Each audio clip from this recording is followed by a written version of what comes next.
আমাদের গতকালকে নির্দেশনা ছিল যে সকাল 10টায় মেয়র মহোদয় আসবে। তো সকালবেলায় আমরা বৃষ্টি উপেক্ষা করে আমাদের 4-5 জন আমরা চলে আসছিলাম যে ওনাকে শুভেচ্ছা জানাবো। আর হচ্ছে ওনার নির্দেশনা অনুযায়ী সামনে যেহেতু কোরবানির হাট আসছে, তো যেহেতু জনসেবামূলক প্রতিষ্ঠান এইখানে কার্যক্রম বন্ধ আছে, উনি আমাদের কিছু নির্দেশনা দেওয়ার কথা ছিল যে এই বর্জ্য ব্যবস্থা অপসারণের জন্য যা যা করা দরকার এগুলো মানে আমরা ওই অনুযায়ী কাজ করবো। তো সেই পরিপ্রেক্ষিতে আমরা নিচে বুড়িগঙ্গা আমাদের হলে কনফারেন্স মশিউর সাহেব সহ কিছু কাউন্সিলর, সাবেক কাউন্সিলর ছিল, কর্মকর্তারা ছিল, সবাইকে নিয়ে আমরা বসেছিলাম। বসার পরে ওইখানে আমরা ছিলাম 6-7 জন, কথা বলতেছিলাম। আমাদের সাধারণ সম্পাদক আরিফুজ্জামান প্রিন্স ভাই, উনি ছিল মশিউর সাহেবের পাশে। তো উনি প্রিন্স ভাইকে নির্দেশনা দিচ্ছিল মশিউর সাহেব যে এইভাবে এভাবে করলে কেমন হয়, ওনার কাছ থেকে মানে দুজন পরামর্শ করতেছিল। তো হুট করে তাদের তো আগে থেকে আমাদের উপর মানে প্রতিহিংসা কাজ করতে হয়। তো তারা এক পর্যায়ে বহিরাগত আনুমানিক 200 বেশি হবে লোকজন নিয়ে, দেশীয় কিছু অস্ত্র নিয়ে হুট করে কনফারেন্স রুমে ঢুকে আমাদের গালাগালি সহ মানে অকথ্য ভাষায় গালাগালি করা শুরু করছে। তারপর আপনার হামলা করে বলছে। সরাসরি হামলা করার পরে এটা হচ্ছে আমাদের দক্ষিণ সিটি কর্পোরেশনের শ্রমিক কর্মচারী ইউনিয়নের 32-56 যে সদস্যরা আছে, যারা নেতৃবৃন্দ, তারা করছে। এটা টোটালটা করছে যে ওইখানে সভাপতি আছে আরিফ চৌধুরী, তার নেতৃত্বে এটা হয়েছে। তো দেশীয় অস্ত্র দিয়ে আমাদের যে কজন আমরা ছিলাম 5-6 জন, সবাইকে মানে খুব বাজেভাবে জখম করছে। নগর ভবন অবস্থান করছি। তো বেলা 12টার দিকে আমরা জানি বেলা 12টার দিকে মেয়র ইঞ্জিনিয়ার ইশরাক হোসেন নগর ভবনে আসবেন ঢাকাবাসীর আন্দোলনের সংহতি প্রকাশের জন্য। তো যাই হোক, আমরা আন্দোলনের যে সমন্বয়ক সাবেক সচিব মশিউর রহমান স্যারকে নিয়ে আমরা বুড়িগঙ্গা হলে ওখানে আলাপ আলোচনা করছিলাম, এবং ওই যে ভান্ডার কর্মকর্তাকে আমরা কামাল সাহেব তাকে ডেকে নিয়ে অনুরোধ করেছি যে বর্জ্যর যে মালামালগুলো সরবরাহ করার প্রয়োজন সেগুলো যেন কোনো প্রকার প্রতিবন্ধকতা না হয়, সেটা আন্দোলনের বাইরে আওতামুক্ত থাকবে। আপনি সুষ্ঠুভাবে তাদেরকে সেভাবে সরবরাহটা নিশ্চিত করবেন। আর ইঞ্জিনিয়ার ইশরাক হোসেন মেয়র সাহেব যেহেতু নগর ভবনে আসবেন, তো মশিউর রহমান সাহেব একটি তালিকা করছেন কারা তাকে ফুলের শুভেচ্ছা দিবেন। তো আমরাও একটি ইউনিয়ন, আমরাও ফুলের শুভেচ্ছা জানানোর জন্য আমরা সেখানে বসেছি। আরেকটি ইউনিয়ন শ্রমিক কর্মচারী ইউনিয়ন, তারা এটা বাসাচ্ছে না, কেউই ফুল দিতে পারবে না, শুধু 2 জন দিবে আর কেউ দিতে পারবে না, তারা এরকম বলতেছে। তখন এটা নিয়ে বাকবিতণ্ড হয়েছে যে মেয়র তো সবার, আর আন্দোলনেও সবাই আছেন, তো তাকে শুভেচ্ছা তো সবাই জানাতে পারে, এটা তো সবার অধিকার আছে।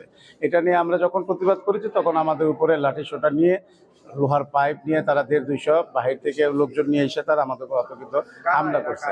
এটা শ্রমিক কর্মচারী ইউনিয়ন, রেজিস্ট্রেশন নম্বর 3256, আরিফ চৌধুরীর নেতৃত্বে এই ঘটনাটা ঘটছে বেলা 12টার দিকে। আমরা 5-6 জন, আমরা তো মিটিংয়ে ছিলাম, আমরা তো আমাদের লোকজন যারা এখানে অবস্থান করেছে, ঠিক আছে, আকস্মিক তারা এই ধরনের ঘটনাটা ঘটিয়ে আমাদের প্রায় 7-8 জনকে রক্তাক্ত জখম করেছে। আমরা পরবর্তীতে ঢাকা মেডিকেলে যাই এবং চিকিৎসা নিয়ে আমরা শাহবাগ থানায় একটি প্রাথমিক অভিযোগ দায়ের করে আসছি। তারা হয়তো তদন্ত করে এটা ব্যবস্থা গ্রহণ করবে। এই ঘটনা ঘটার কারণ হলো আমাদের প্রতি আক্রোশটা কেন, আপনারা তদন্ত করলে, যেহেতু আপনারা গণমাধ্যম কর্মী, আপনাদের কাছে অনেক তথ্য থাকে। ঢাকা দক্ষিণ সিটি কর্পোরেশনের স্বৈরাচার পতনের পরে 5 তারিখের প্রেক্ষাপটের পরে আমরা দীর্ঘদিন ঢাকা দক্ষিণ সিটি কর্পোরেশনের কর্মকর্তা কর্মচারীরা বিভিন্ন বৈষম্য বঞ্চিতের শিকার ছিলেন। আমরা সেগুলোর প্রতিবাদ করেছি এবং আমরা পর্যায়ক্রমে কর্মকর্তা কর্মচারীদের যেগুলো বৈধ সুযোগ সুবিধা, প্রাপ্য সুযোগ সুবিধা, সেগুলো আমরা নিশ্চিত করার জন্য আমরা কর্তৃপক্ষের প্রতি আমরা আমাদের ইউনিয়নের পক্ষ থেকে আমরা পদক্ষেপ গ্রহণ করেছি। যেমন অস্থায়ী কর্মচারীদের বেতন কর্তন করতেন সাবেক মেয়র, যেটা অত্যন্ত অমানবিক। একটা লোক 30 দিন কাজ করে, শুক্র শনিবারের বেতনও তার কেটে ফেলে, যেহেতু সে অস্থায়ী কর্মচারী।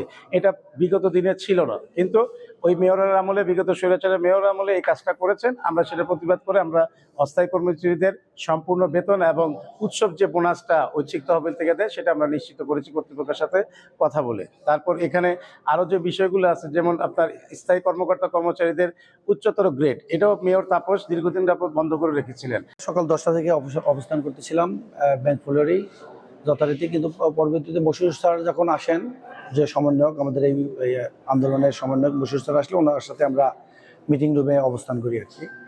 মিটিং রুমে আলাপচারিতার এক পর্যায়ে অতর্কতে আমাদের উপরে এই হামলাটা হয় আর কি। এটা আমাদেরই আরেকটা সংগঠন, ঢাকা দক্ষিণ সিটি শ্রমিক ইউনিয়ন 3256। এখন সংগঠন তো এক জায়গায় থাকলে যে দিদি থাকতেই পারে, সেটা তাদের সেই ব্যাপার, কিন্তু এভাবে অমানবিক কাজ আসলে আমরা সমর্থন করি না এবং এগুলো আমরা করি না কখনো। আমরা প্রস্তুত ছিলাম না, তো উপস্থিত দেশীয় অস্ত্র নিয়ে আক্রমণ হয়। ওখানে ছিল 200-র মতো লোক হবে। ঘটনা 12:30টার দিকে, 12:30। আমাদের এখানে আহত হয়েছে, আমরা ছিলাম ওখানে 8-10 জন, সবাই কম বেশি আহত, এবং এর ভিতরে গুরুতর হলো 4 জন অবস্থা খুব খারাপ, আর একজন হলো কানের জগৎ এখানে নেই, হাসপাতালে আছে আর কি। যে 6-7 জন আর কি খুব বেশি। আন্দোলন চলমান আছে, আন্দোলন চলতেছে, চলবে, এবং যত পর্যন্ত ইশতাক সাহেবের শপথ না নিবে তত পর্যন্ত আন্দোলন চলেই থাকবে। আজকে সকাল 9টা থেকে আমরা এখানে আছি, আমরা এখানে আরো অবস্থান করবো আরো আপনার 5টা পর্যন্ত। এমন কোনো ঘটনা ঘটে নেই, এরকম বৃহত্তম দল জাতীয়তাবাদী বিএনপি এবং শ্রমিক ট্রেড ইউনিয়ন আছে, এটি সব বাংলাদেশের একটা বৃহত্তম দল।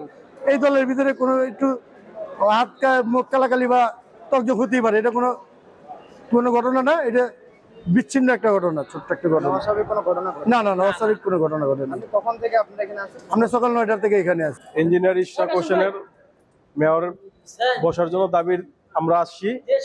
আমরা আসা ওখানে ছিলাম, এ পর্যন্ত সকাল থেকে ছিলাম, কিন্তু কোনো ধরনের আকস্মিক কোনো আমরা ঘটনা দেখিনি, বা কোনো মারামারি বা কোনো এরকম কোনো ঘটনা আমি আমার চোখে দেখিনি। কেন আসছেন সকালে? আমি আসছিলাম ইঞ্জিনিয়ার ইশরাককে মেয়রের এই পূর্ণবল।